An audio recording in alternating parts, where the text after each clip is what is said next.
This is Sergeant Sarah Ashton-Cirillo of the Armed Forces of Ukraine, and you're watching Episode 10 of Russia Hates the Truth, a public service focused on countering Russian propaganda, disinformation and lies, and most importantly, on bringing you the truth about Ukraine's war for liberty and liberation, direct from Kyiv.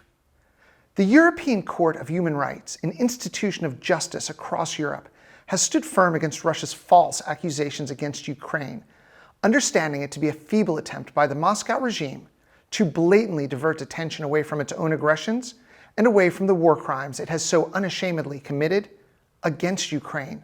These accusations lodged by Russia against Ukraine with the ECHR back in 2021 were nothing more than a sham, lacking foundation and devoid of substantiation and poorly documented. Nothing more than a failing house of cards collapsing under the weight of its own falsehoods. In an act of undeniable defiance, Russia severed all ties with the ECHR in March of 2022. It's turned its back on the Council of Europe and spurned the Convention on Human Rights. This is not a nation adhering to international norms, but a state choosing to isolate itself, choosing to scorn the very principles that bind civilized societies together. Yet let's be clear about one thing. Russia's exit from the Council of Europe does not absolve it of its responsibilities or liabilities. It doesn't erase its actions or its aggressions. Even as we speak, the ECHR is deliberating upon 4 separate cases brought by Ukraine against Russia. Cases stemming from Russia's illegal and temporary occupation of Ukrainian land, its unwarranted detention of Ukrainian sailors in the Kerch Strait, and its horrific assassinations of opponents who threaten the Putin regime. Russia hates the truth that Ukraine, in conjunction with the international community, is exposing, case by case, the criminal aggression and casting aside of the principles of justice and fairness by the Russian Federation, the dictator Putin, and its entire elite, who are nothing more than a cabal of lackeys and grifters. They all hate that the world stands with Ukraine and for justice, and that the hollow words of a rogue nation will not sway the international courts. Russia, a rogue nation of criminals and terrorists, has threatened war in the event of Putin's arrest at the upcoming BRICS summit. The International Criminal Court has issued an arrest warrant for Putin for kidnapping Ukrainian children from the temporarily and illegally occupied territories of Ukraine and taking them to Russia. This was one of the clearest signals to the world as to who is the true architect of the war against Ukraine.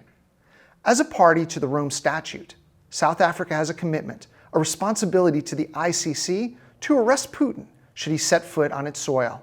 And yes, this includes any appearance by Putin at next month's BRICS summit.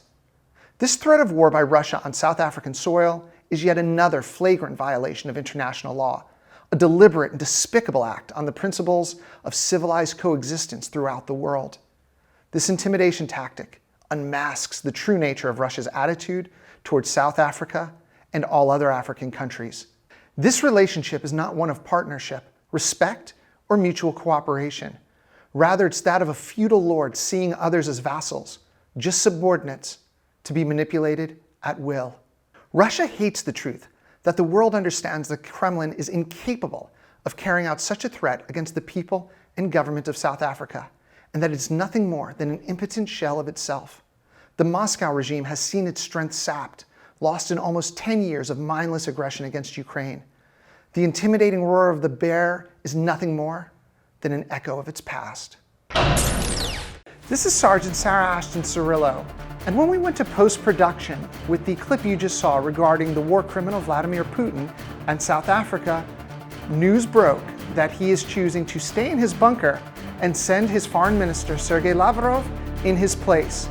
As suspected, Vladimir Putin is nothing but a coward.